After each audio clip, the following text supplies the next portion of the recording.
I am just realizing, later in life, how could things have been different had I been able to bring my authentic self to a conversation and have another person be willing to be open, like you're saying, to be aware.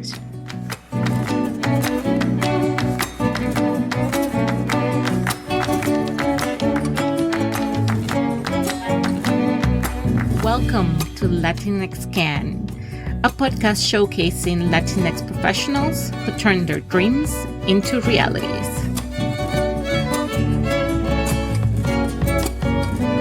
I'm your host, La Doctora Jenire Flores Delgado, and today I'm here with Michelle Manzanales, a dancer who studied finance but chose to develop a career in dance despite the financial insecurity associated with artistic careers. And she is here to tell you, sí se puede, my friends, sí se puede.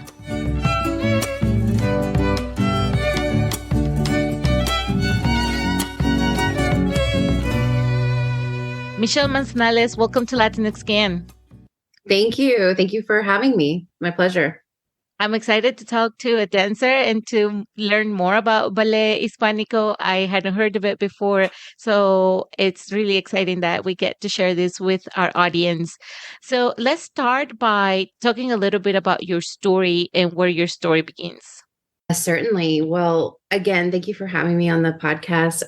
I'm actually from Houston, Texas, where you're located at as well. And my family's still there. I grew up in the south side of Houston and started dance at a very young age. My sister was a dancer. And of course, I wanted to do everything that my sister did. So as I was old enough, I started dance. My family has been in Houston for many years. I'm Mexican American, and my family has ties in Monterrey. My mom was born in Monterrey, Mexico, and immigrated to the U.S. when she was about 6 years old. And then my dad, his family is from San Luis Potosí. He was born in Corpus Christi, though, home of Selena. Hey, Selena. But anyway, yeah, so I grew up dancing and just loved it. Was at a local studio there for many years, just, taking ballet and tap, and eventually found myself getting ready to go to college, but of course didn't know what I wanted to do. And really coming from a family that didn't have a lot of, we haven't had a lot of people go to college, to be quite honest. So it was something that, of course, my family was very supportive, but it was a challenge. It was something I just tried to figure out myself, and ended up at the University of Houston, which was such a blessing. I found many great mentors there at the University of Houston, and ended up studying business. I didn't study dance, even though we're going to be talking about dance, but it was like a thing in me that I felt that I wanted to get a degree that could help my family, even though that was never really, I think if I asked my mom and dad today, they would say like, we never said that to you, but there was just like this unsaid pressure that I felt to make sure that I got an education and was able to contribute and support myself and support my family if need be. So I got a business degree with specialization in finance, but my heart was always in dance. So I spent a lot of time in the dance department there. And eventually I did work in some financial institutions right out of college, but ended up being a professional dancer and doing everything that, like, with the exception of those two jobs in finance, like, have dedicated my life to dance education and choreography and performing. Yeah. Growing up, I also wanted to do everything that my sister did. She's 6 years older than me, and now I just wanted to wear her clothes and do everything she did. So I feel related to that very much. Yes. Yes, I definitely was like her little shadow as a young person. Yeah, me too. I don't think she liked it, but I was definitely there for the ride. And so you mentioned that growing up, you from your Mexican American background, your family came here a long time ago in a time when different from today and the times that we're living, where speaking the language was never, or perhaps not, encouraged, because at that time, Latino Hispanic parents didn't want their kids to have accents because of fear of retaliation or discrimination or whatever the issue was. And growing up, you mentioned that there was a lot of times where you felt ni de aquí ni de allá, which is typical, I think, of people that grow in the United States with different backgrounds, right? With parents that have different backgrounds, and they're in this in between where am I, do I eat hot dogs every day at school, or do I bring my quesadillas? I do in our cases our arepas. Can you help us paint the picture? What are some examples of when you felt like that, ni de aquí ni de allá, and has that feeling changed for you? Yeah, absolutely. You know, growing up in Texas, it's an interesting place, Texas, because Houston specifically is actually one of the most international cities Yeah. in the United States. But, my parents grew up during a time where it was all about assimilation. And whether intentional or non-intentional, that you absorb that as a child. You absorb Yeah. what's happening with the adults. And yeah, my mom used to tell me stories of how in school for her, not only was she on her report card, not only was she getting a grade for her math and her science and her reading, but also for her citizenship. So back in that time, if you were caught, speaking another language other than English, that might mean that, you would get a mark down in your citizenship. Mm. That was not a sign of a good citizen to be speaking another language. So Wow. while probably for many of us that identify as Latinx, you at home, there's one thing happening, one kind of, your culture is very vibrant and real. And then you go to school and it's something very different. And again, it's not like I was told like, don't speak Spanish. And, when I was younger, apparently like I was fluent speaking Spanish with my grandfather, and he lived with us for, when I was growing up. But as I went to school, it just slowly got taken away. Yeah. So talking about living in the middle or, in between, yeah, I can remember like my earliest sleepover at a friend's house, the neighbor, and, just it was a white family. And it came time for breakfast. We're so excited, and we sit down at the table. And I'll remember that they served eggs and something else or whatever, but there was no tortillas on the table. And I remember that being like, wait, what? Like, how am I supposed to eat this? There was a fork on the table, and I was like, what? This is strange. But that's a silly example of feeling in between. Yeah. But yeah, I think it's like when I'm in certain settings, like for even in the studio or at school, in certain settings, I'm the exotic Latina. Like I'm the Mexicana. I'm like, this exotic person. But then when I'm around even my extended family, I'm the white girl, right? Yeah. Because I don't have fluent Spanish. My accent is weird to them. It's that living not enough for either group, and living in existence somewhere in the middle. And it's not been till, later in life that I'm really starting to unpack that and realize what that is. Yeah. Yeah. Yeah, I mean, I try to imagine what that's like, and I think that I have maybe felt a little bit of not being fully myself or not really fully belonging. But for me, it's hard because I did grow up in Venezuela, being my full self, right? And this is not the first country other than Venezuela that I live in. So in the other countries I've lived in, I've also always brought myself, the whole thing with me, right? And it's like, oh, I'll go out and find a dance place in the middle of Vienna so I can dance salsa because that's what I like doing. And, we might be few, but I'll make myself, I'll find my way. And so for me, it's an interesting feeling because I also see it in, nowadays, my friends are having kids and their kids are growing up in the States. They have two personalities. One, when they're hanging out with all of us and we're all speaking Spanish, and they're trying to make the effort to like keep up with the conversations because everybody's speaking too fast. And then when other kids, even other Venezuelan kids, come to their house where are growing up here, they switched into English immediately. They're playing within themselves and they are always speaking English just because that's what they're used to. And I always just try to understand what that's like, but definitely with the angle of nowadays it's an asset, not a liability. Yeah, it's an interesting thing, and it's this kind of idea of shape shifting or code switching, Hmm. and it can be very like an unconscious thing that you do depending on the groups that you're around. I definitely like feel it hasn't been until later in life that I've even recognized that or become aware that I do Mm. that and then I'm able to do that.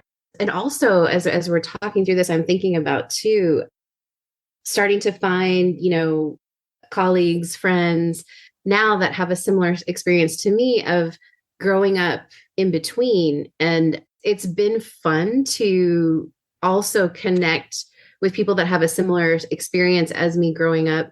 And we have like our own kind of, I guess, would you say like a Spanglish, Yeah. Spanglish relationship where we shift between languages. Yeah. Hmm. We shift between cultures that we've experienced that are in our family history, that are in our communities that we grew up in, all of the many different things that influence us as we grow up. We're not one thing. We're so Right. many things. We're an amalgamation of experiences. So yeah, becoming aware of that and unashamed of it has Mm. been liberating Mm. and fun to embrace and continue to strive towards, just being authentic. Yeah. And I want to say one thing about, because you just mentioned code switching, and I didn't learn about code switching until maybe 2 years into my work. And I was like, why is everybody talking about code switch? I just come as myself every day. And then no wonder why nobody likes me around here. Oh no.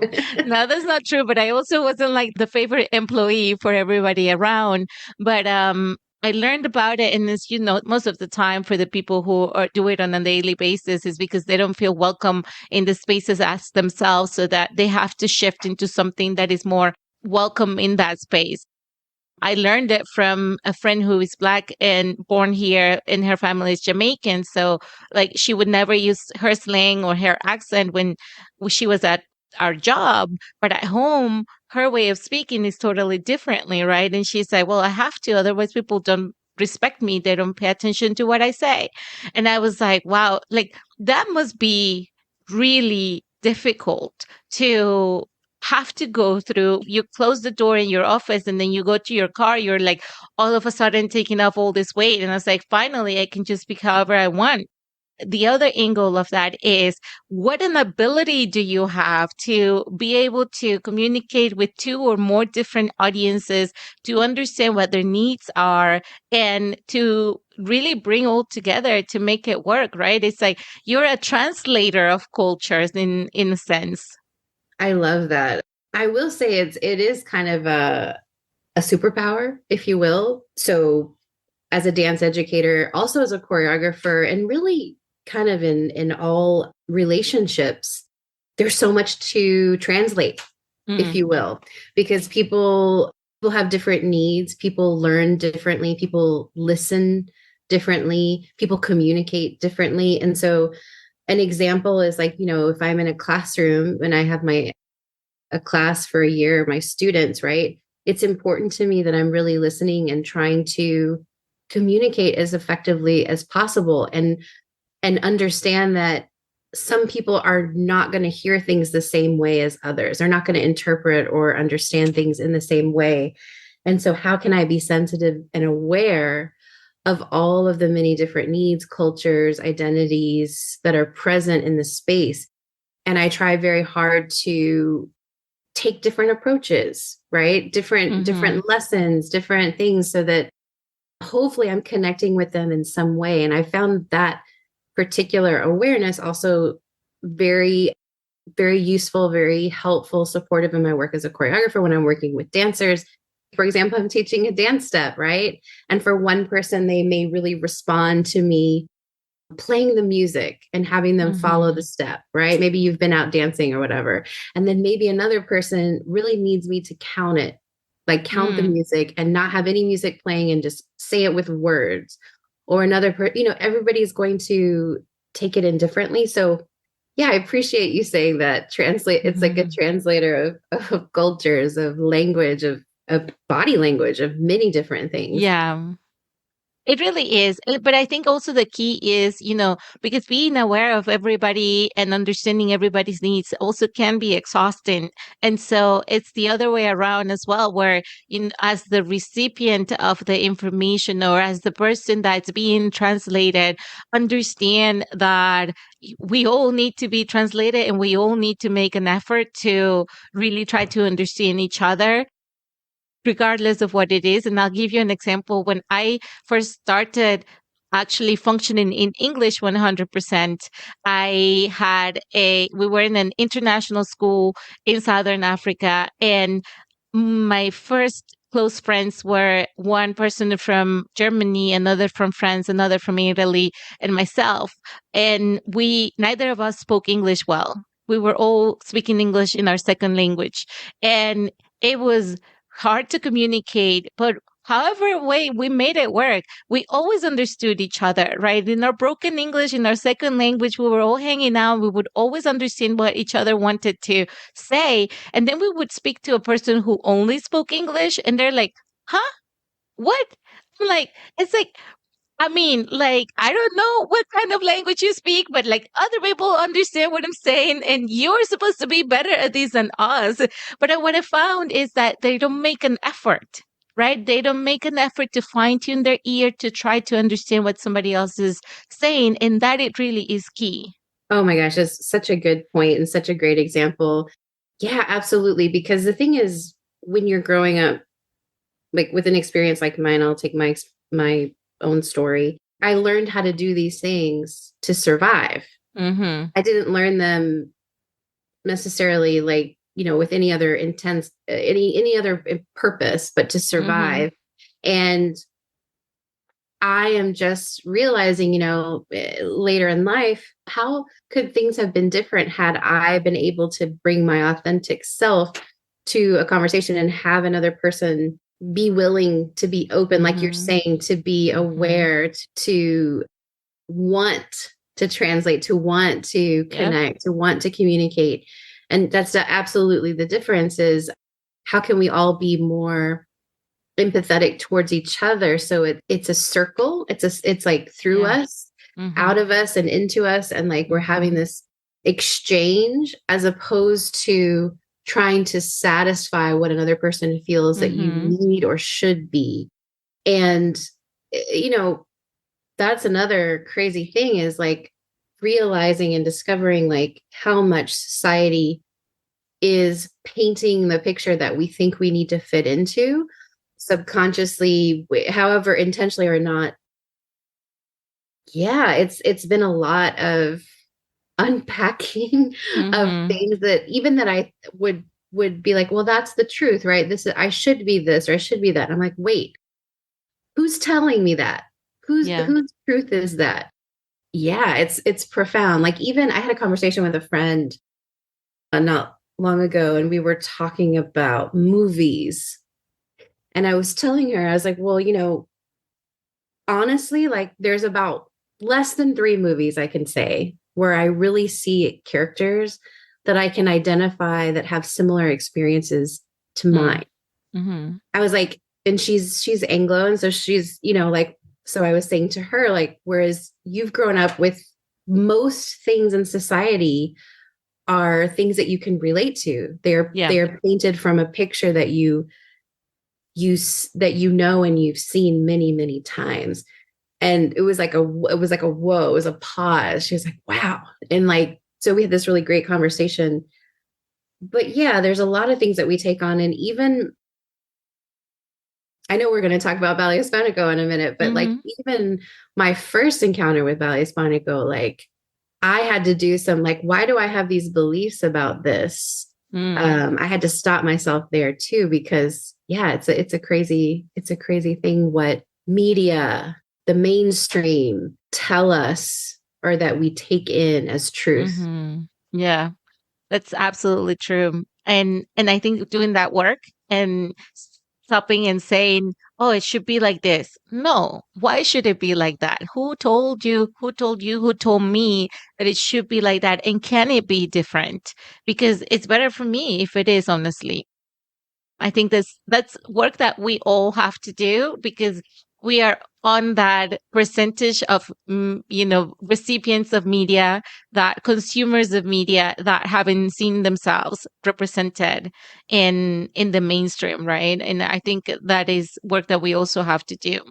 But one of the things that going into ballet hispanico, and one of the things that you mentioned earlier is that your formal education wasn't necessarily one of the dancer. You went to the University of Houston and graduated with a business degree focused on finance. And eventually you decided to develop your career as a dancer. So can you walk us through how this business person became a dancer full time?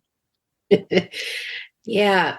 Well, I think I really was always a dance person trying Yeah. to be a business person. And actually, yeah, I mean, I'm being silly, but yeah, I actually do. I am drawn to business, and I did like certain things about that. I've always been fond of like math and like logical things, organizing things, spreadsheets, that kind of thing. Hmm.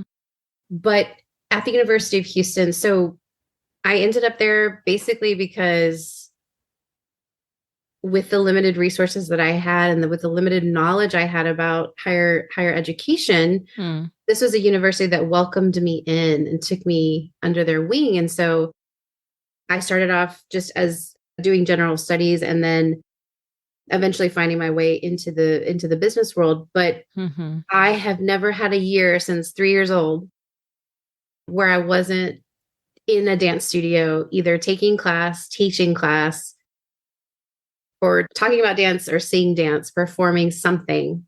And so as I got this business degree, like I said, I started working at a financial institution and it was fine. It was fine. But there was just something about dance that just kept calling me. It was Hmm. like, you need to dance. Like that's who you are. You are a Hmm. dancer. And so dancers have very short careers typically. Like it's, something that you have to use your body and the career is not very long. And I just, at some point, like about a year out of school, I was like, what am I doing? I want to do this. So I'm going to Hmm. do this. And I made a point to, I didn't want to have to take a handout from my parents, my family. I wanted to make sure that I did this on my own and that I could support myself. And so in that way, that business degree did help me, like going Yeah. through college helped me.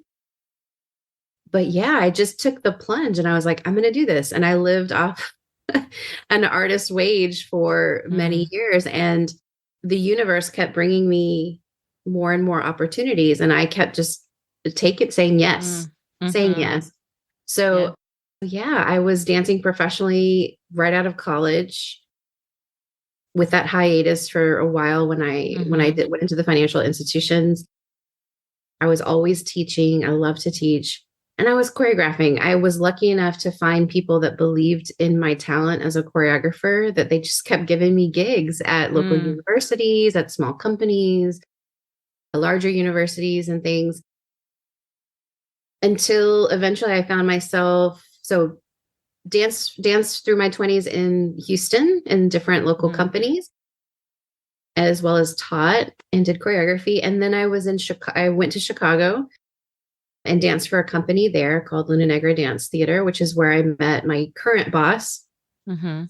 that is the artistic director and CEO of Ballet Hispanico now. He had founded a company in Chicago called Luna Negra Dance Theater.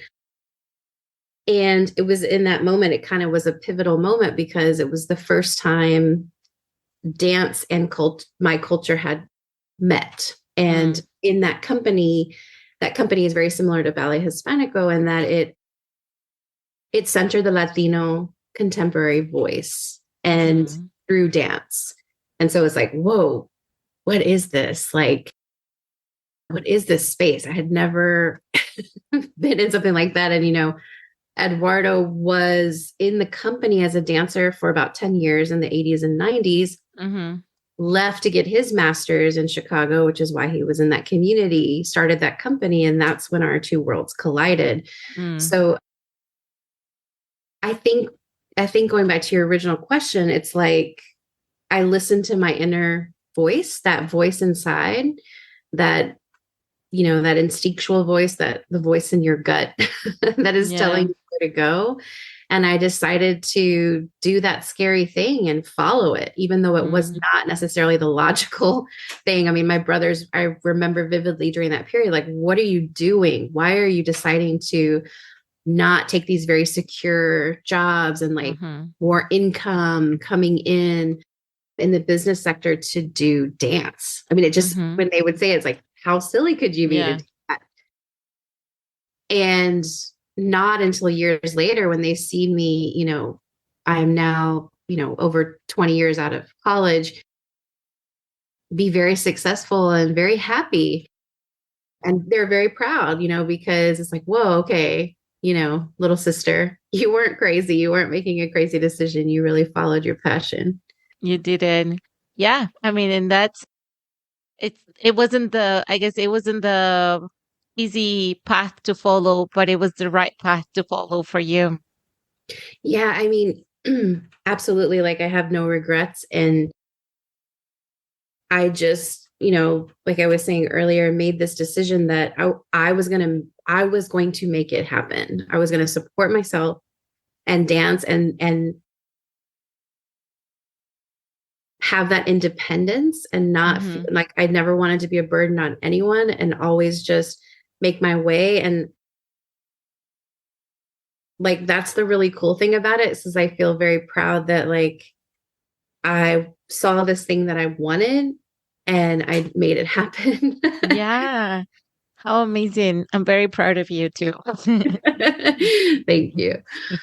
And so you mentioned Ballet Hispanico, and you are now the director of Ballet Hispanico School of Dance.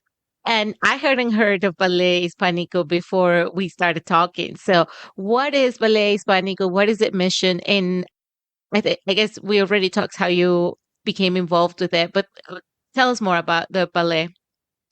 Yeah, so Ballet Hispanico was founded in 1970 by an amazing powerhouse of a woman named Tina Ramirez, who was Puerto Rican and Mexican. And she was an amazing performer, dancer, teacher. And eventually she, stopped performing and took over the school of her mentor, Lola Bravo, who had a dance studio. And she's like, I'm just going to do this for a year. Her teacher asked her if she would, and she said she was only going to do it for a year. And here we are 53 years later. So Ballet Hispanico is a school of dance. It has a professional company that tours all over the United States and the world, and has some of the most exquisite dancers out there. And we also have a robust education programming out in the community. So whether it be in public schools, community centers, engaging with audiences across the world, you name it, Ballet Hispanico has done it. We also create space for important dialogues. So we do a dialogo series with many different relevant topics around social justice, different things that are happening in the dance scene, as well as like a choreographer incubating kind of program called Instituto Hmm. Coreográfico, which gives an opportunity for choreographers to hone their craft, because it's a very expensive line of work to work with Yeah. these, to work with dancers, to have a space, to have the time that you need to practice. It's not like being a writer and take out a piece of paper and start Mm. writing. It's like you Yeah. have to have all of these things. So yeah, I'm very proud of this organization. It to me is truly an oasis for, Latinx, Latinx community, Hmm. dancers, artists, but really for everyone. We Mm. are inclusive. We are a space where people have permission to be their authentic selves. Mm.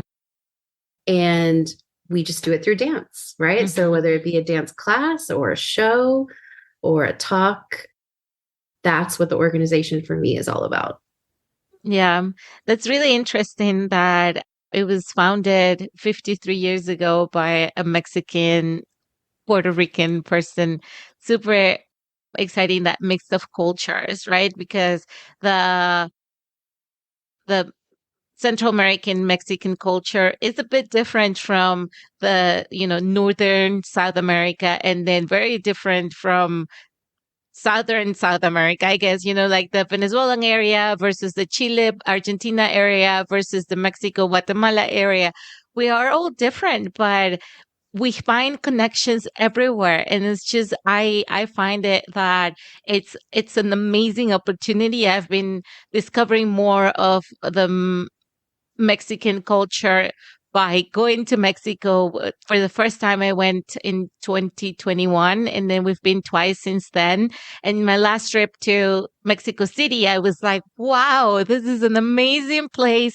So much culture, and our ancestors were badasses. And I was like, I'm so proud that we probably got a little bit of that in me. So I'm so excited about that. Yes, I mean, Tina was truly a trailblazer. She was just a person ahead of her time. She was so proud of her culture. And, she was like, why doesn't anyone see this? Why can't people see the beauty, especially like the being Puerto Rican in New York in the Hmm. 70s, a huge Puerto Rican population, but not getting the respect Hmm. because, you know, because of many different things. In the United States, it's just so messed up because Puerto Rico is a part of the United States, but they're still Yep. seen as foreign and exotic and Hmm. less than. And so she really believed in her community, and she wanted to make a place where that was exquisite, professional, and empowering to Mm. youth and to artists to be seen and taken seriously. Yeah. And she was like under 5 foot, this tiny woman that was just had no problem pushing for respect. And so, as the director of the School of Dance, you now have a pivotal role in the development of a young person's career. And I imagine that you mentioned some of your dancers and the students are Latinx. What do you now tell those young people who may still feel ni de aquí ni de allá? And what are some of the things that the ballet does to help them embrace the culture?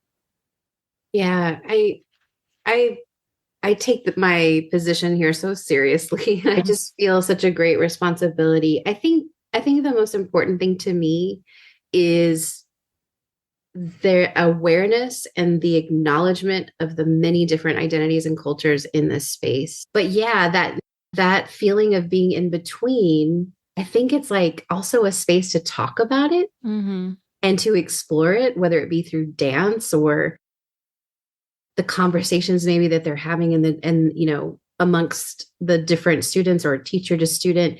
It's like it's a place where it's not hidden.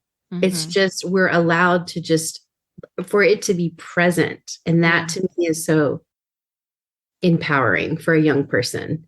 And we Yeah. hear it. It's also within the curriculum. You know, Mhm. I'll tell you a little thing. One of the things that I love is that there are cultural elements embedded into the curriculum. So for our Mhm. youngest dancers, like our 3 to 5 year olds, it Mhm. starts even at that young age, even at age 2, actually, is the youngest student that we accept into the program.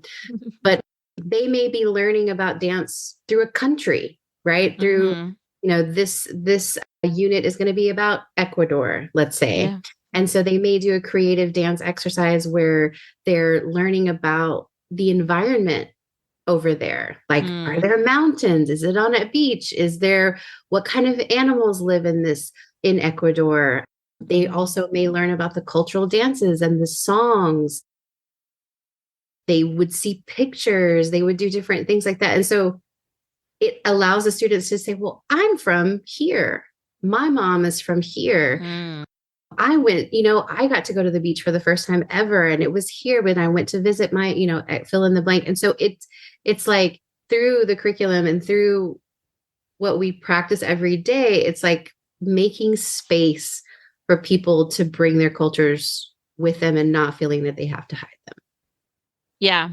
And I can feel, for example, I mean, I don't know if that happens here, but I have a memory of when I was like 3 or 4 years old dancing. There's this one song that's super famous in Venezuela. It's called the Manduco, and everybody dances to it. Every preschooler has a presentation for their family, and the outfit is the best. And I was just talking about this with one of my friends because I've got a mole right next to my mouth, one of my lips, right? And it's the song is Ese lunar que tiene cielito lindo junto a la boca. My mom, whenever I would go on these, dances from school, she would always like put makeup on it and make it even bigger so people would see it more because it was like people would sing the song and it's something that's gonna make you cute. And my memory that's in my mind is this picture that they took getting ready to go and dance el manduco. And then I'm in this picture with our family dog and all dressed up. And I have my lunar showing up in the picture and I loved it. And I think it's the best memory I've ever had. I love that. It's Aw. just, those dances, those things that we experienced growing up. Like now El Manduco plays and I just go and back and do the same choreography that I learned when I was 3, I love it. It's important to honor the culture. I know for me, like we were talking earlier about the whole assimilation thing. I mean, I spent years feeling really ashamed Mhm. of that side. Like I would never have wanted my friends to hear maybe if like when I was getting out of the car, music in Spanish, Mhm. right? That was Mhm. being played in the car. Or, I remember like my family threw me a quinceañera, right, for my Mhm. 15th birthday. And I was so excited about it. You wait as a young person, like, oh my God, and like you're just so excited about it. And but then realizing, oh wait, this means that my friends from school are going to be with my Mm. family. And am I still going to be accepted in that way? And like Mexican in Texas Mhm. at that time could easily have been a slur, right? The way Mhm. the tone, oh, you Yeah. Mexican, like maybe with an expletive before it. So it's empowering to a kid to feel that they're seen and that it's celebrated. It's Mhm. celebrated. It's good. It's like, and times have changed. Like you see the culture shifting, which is a good thing, but there are still those hidden judgments about Mhm. cultures. Mhm. And it's even like you were pointing out earlier, like even within the Latinx community, right? Mhm. There's Mhm. so many cultures that go underneath that umbrella. Yeah. And within those cultures, how are we finding our commonalities and Yeah. coming together, a unified front? Yeah. That also makes it even more complex. Yeah. And so when you were talking about developing your career as a dancer, it's not like you went into finance not because necessarily your parents told you that you couldn't dance, that you couldn't grow up, but everybody in our society still today, we think that people that go into the arts, they're going to be starving artists and they're going to struggle and they are not going to be able to be financially independent. What would you tell, those parents today, to the kids, to the parents and to the kids that, want to follow their passion, want to pursue art, and are still encountering some of those societal blocks about being a starving artist? Yeah, such an important question. Thank you for asking it. I want to start by saying like I fully understand. I am not a parent, but I am an auntie, a Mhm. tia, and I have my nieces and nephews that I worry about all the time and their future, and can relate to parents, and it's a fearful thing that your child may not be able to take care of themselves, Mhm. right? That they would be struggling.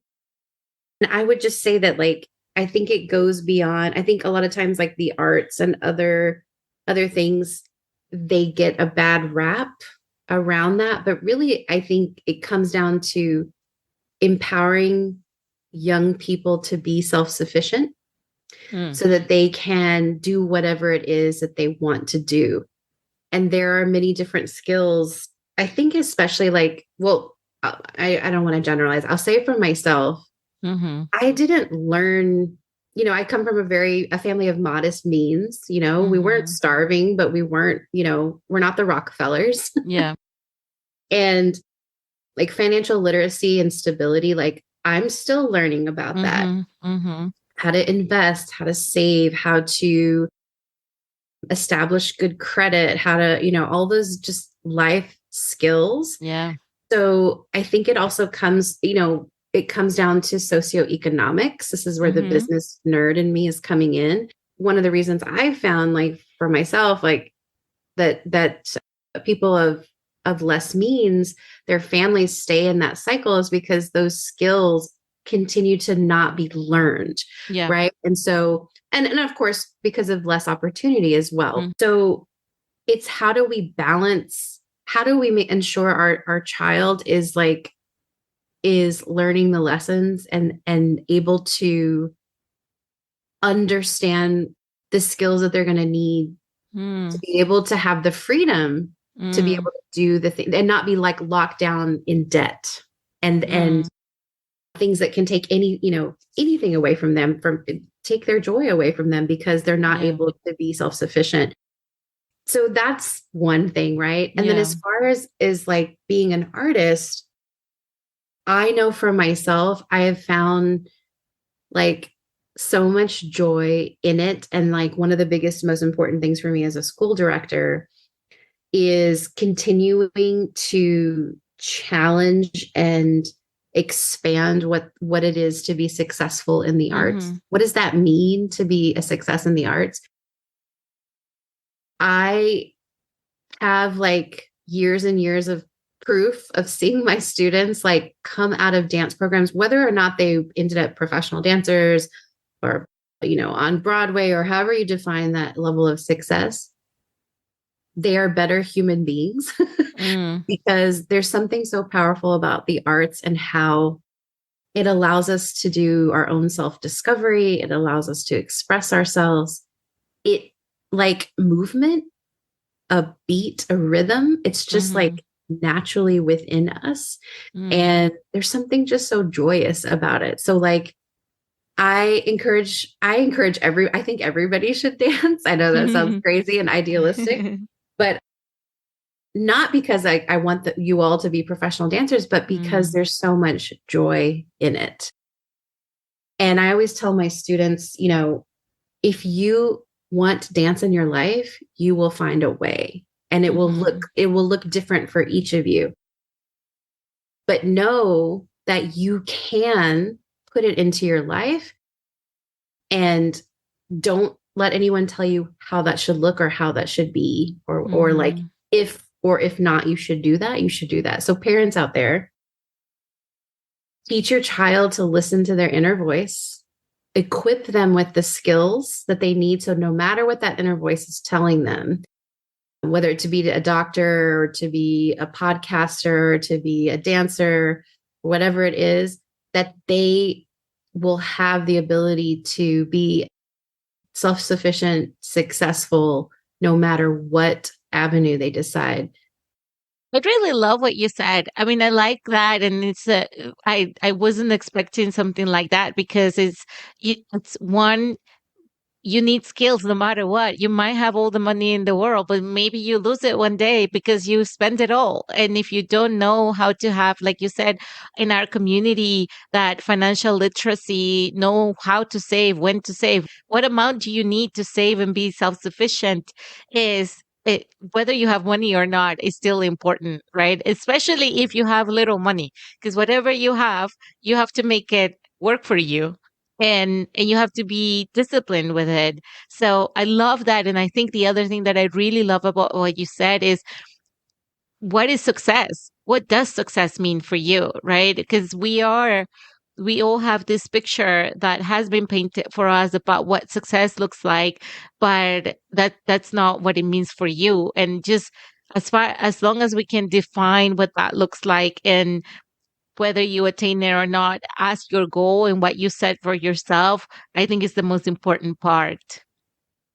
Yes, I couldn't agree with you more. And it's like it's funny because I've had friends in the past,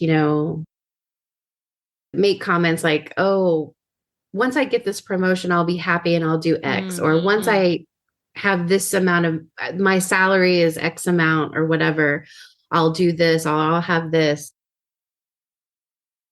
But it really, I know it sounds crazy, but money really doesn't have anything to do with that.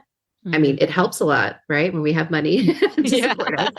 But you're right. It's like the values, the skills to make sure that you respect money or that you understand it in a Yeah. way. So fear more that your child isn't learning those base skills more than fearing them studying the Mm. arts. Yeah. Yeah. I love that. I really like that. I think it's right on point. And then, so we talk about it may be a difficult path to just be financially self sufficient, but it's not impossible. Now, when kids are growing up and they want to become dancers, I I'm not aware of what kind of the types of resources that are needed for a person to develop a dance career, but I've learned to be an athlete, it requires a lot from parents, a lot of investment, a lot of money put in, a lot of time to put in. I can think of a couple that's friends of ours have a kid, and he plays soccer, and every weekend they have to go to, I don't know, Pennsylvania. They live in Ohio, like a weekend trip to Pennsylvania to go and play with the team, and they have to pay for the trip, they have to pay for the uniforms, they have to pay for the overnight stay. And that's a lot of money that, one, somebody has to have, and two, time, right? They're lucky that they work a 9 to 5 from Monday to Friday so that they can go on a weekend trip with their kid.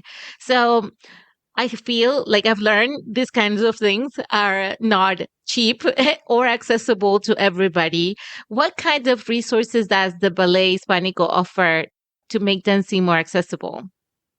Yes, I'm so glad you asked that. I mean, dance for sure, along with many, kids sports and other activities can be very expensive. I think parents, wherever you are, like really question.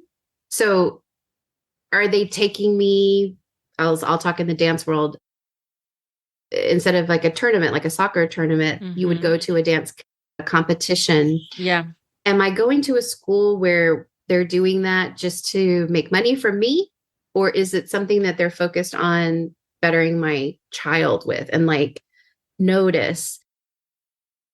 Because there's definitely people out there that, they're in it for a business, right? Mm-hmm. So if your child is very serious, I say, find an institution like Ballet Hispanico. I love Ballet Mm-hmm. Hispanico. We are a nonprofit and we work very hard to make our programs accessible, but there is no denying it that dance is expensive. Mm-hmm. However, in our institution, we give away a lot of scholarships. It's really important. So over $300,000 in scholarships yearly. And I say, be in communication. There's nothing better than like being that person that's willing to look for the resources. So at Ballet Hispanico, you Mm-hmm. can qualify for scholarships by going to audition. So that's one way where the Mm-hmm. student is they're showing up, they're showing that they're interested in dance, that they love dance by their enthusiasm, attention, they've read all the materials, they're prepared.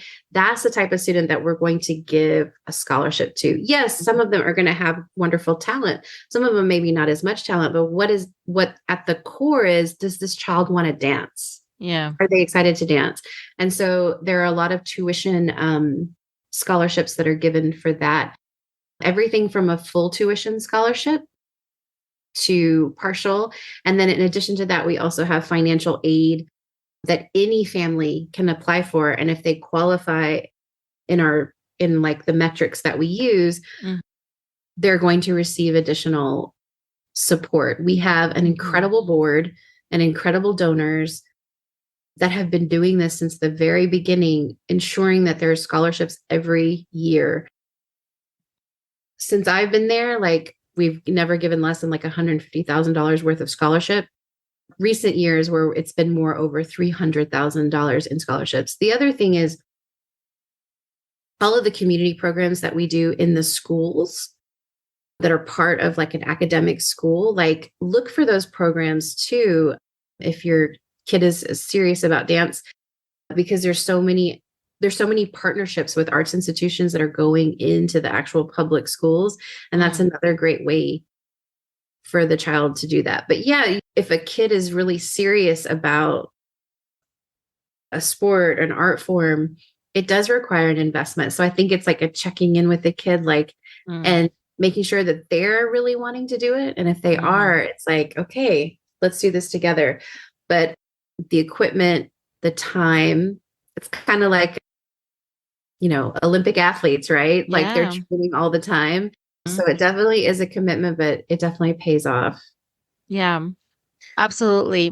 And it's like so many skills that you get. Like I'm just thinking of you talking about the kids performing and what a practice for interviews is that, right? Like I can think about myself and yes, you go through many auditions. Yes, probably you get rejected from most of them, but when you go and find a job, that's also the same thing.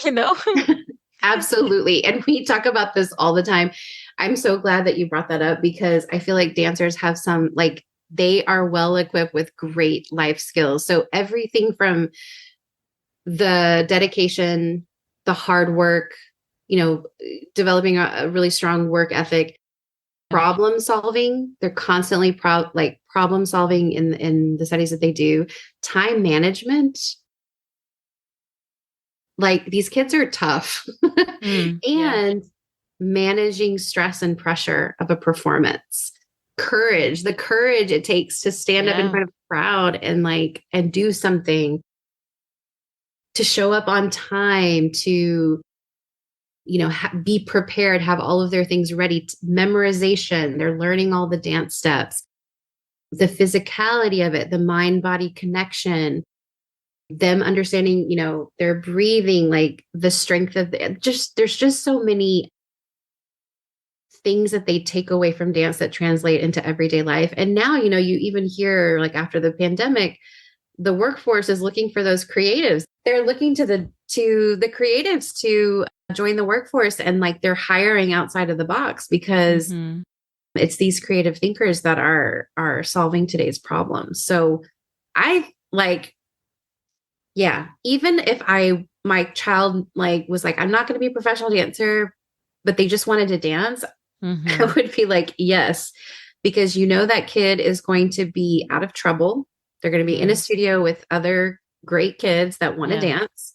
They're going to be physically fit. They're going to be in a community of like a team, right? Having that, Yeah. they're not going to be on their phones.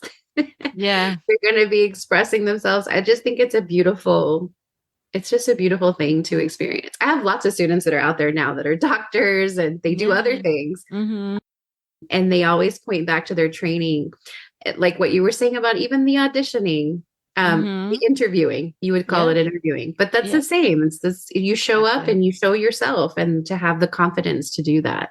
Yeah, and I think just dealing with the rejection and still have the confidence of getting up on the stage and go at it the next day is like the best life skill to ever have, especially nowadays.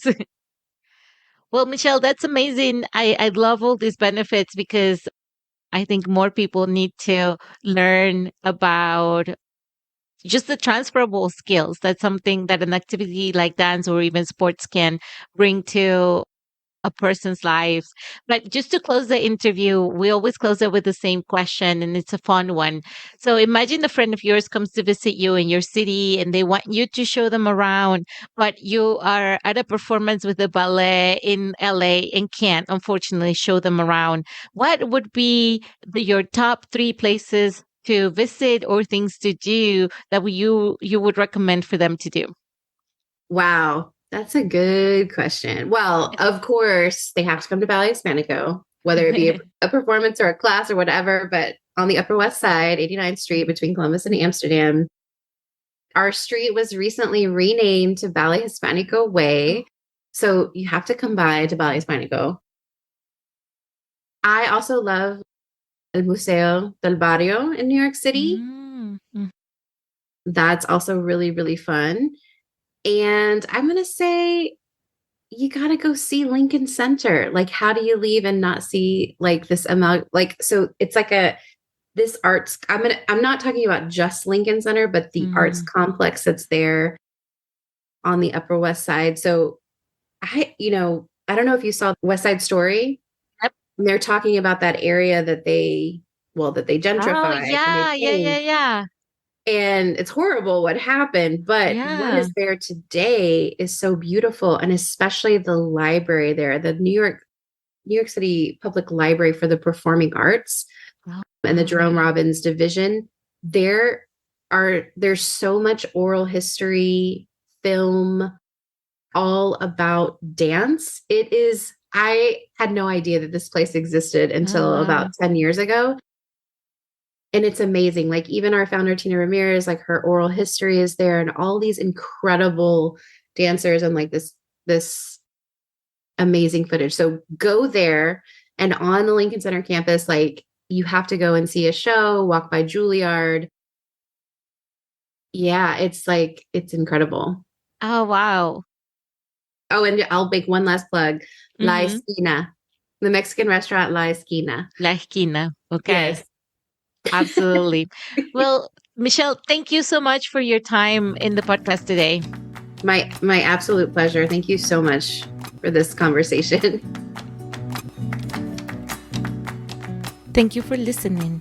If you want to put a face to the voices you just heard, follow us on Instagram, Twitter, and TikTok at LatinXcan. If you have questions or feedback, you can email us at latinxcan@gmail.com.